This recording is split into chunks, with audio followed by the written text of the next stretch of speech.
Is the Senate a quorum call? It is not. Mr. President, in a moment here, as my colleagues gather, we hope to be able to pass the Hong Kong Human Rights and Democracy Act. I want to first acknowledge all the people who work so hard on it, our staffs, obviously, and in addition, Senators Cardin, Risch, and Menendez, and over 50 co-sponsors, many of whom will join us here this evening. I also want to thank Leader McConnell and Schumer for their support in helping us get here. I want to thank Chairman Crapo, who has helped us make some important changes at the end that will make the sanctions easier to implement. A lot of people have been watching on the news the protests that are going on in Hong Kong and wondering perhaps the depths of what it's all about.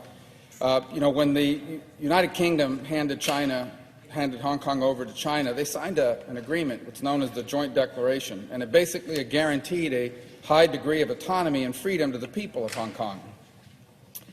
As a result of that agreement, the United States has treated commerce and trade with Hong Kong differently than it has commercial and trade activity with the mainland of China.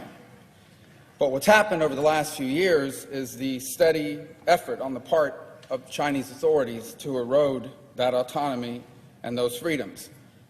The most recent protests really began with a proposal to pass an extradition law that would allow the Chinese government to basically arrest and have arrested and extradite someone in Hong Kong over to the mainland.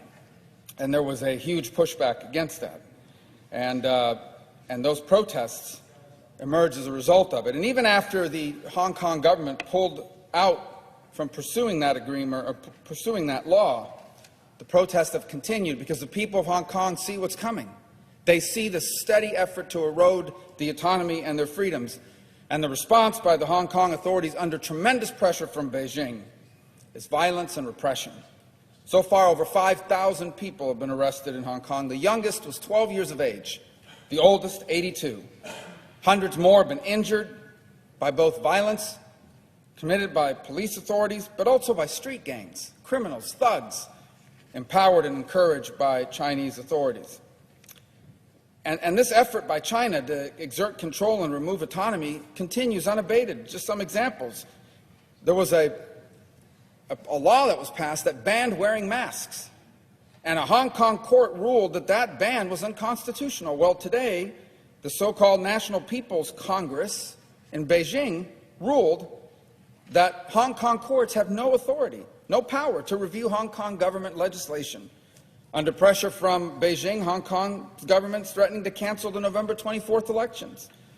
Elections, by the way, that China's been interfering in. They've pushed to ban critics like Joshua Wong from running.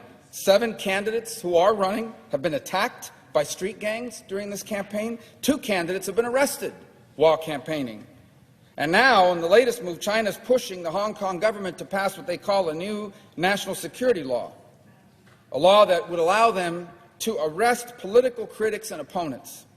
And if this passes, if that happens, that's the very definition of control and de facto proof of all loss of autonomy.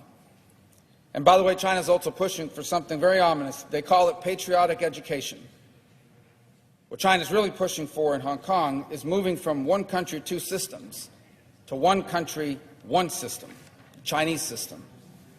And so the bill that we'll bring up here in a moment with tremendous bipartisan support requires 5 quick things that I'll touch on. First, its most important element is it requires the Secretary of State to annually certify whether Hong Kong warrants being treated differently than China. If Hong Kong is no longer autonomous, and that's the rationale for different treatment, then they should no longer receive that treatment.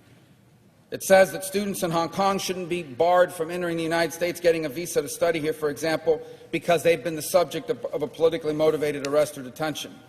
It says that for the next 7 years, the Secretary of Commerce is going to report on whether export controls and sanction laws are being enforced by the government of Hong Kong, or whether China is using Hong Kong to evade, as a backdoor to evade export controls and sanctions. It says that if Hong Kong ultimately returns and passes that extradition bill that China wants, the President has to present a plan to protect Americans from this law. And last but not least, it requests that the President identify, or it mandates that the President identify and sanction foreigners.